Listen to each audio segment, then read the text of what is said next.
नाम का एक गरीब लड़का रहता था। उसका एक छोटा सा कच्चा घर था। मोंटू की बहुत इच्छा थी कि उसके पास एक पालतू पक्षी हो, लेकिन पैसों की कमी के कारण वह कभी खरीद नहीं पाया। एक दिन जंगल के पास से जाते समय उसे एक घायल हुआ तोता दिखाई दिया। तोते के पंख में चोट लगी थी। मोंटू उसे अपने घर ले आया और उसकी देखभाल करने लगा। कुछ दिनों बाद तोता पूरी तरह ठीक हो गया।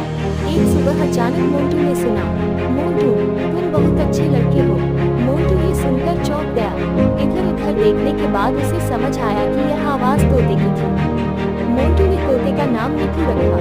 मिठू सिर्फ लोगों की बातें दोहराता नहीं था, बल्कि अपनी तरफ से भी बातें करता था। वह मोंटू को मजेदार कहानियां सुनाता, गाने गाता और सबको हंसाता था। धीरे धीरे पूरे गांव में मिठू मशहूर हो गया। लोग उसे देखने आए।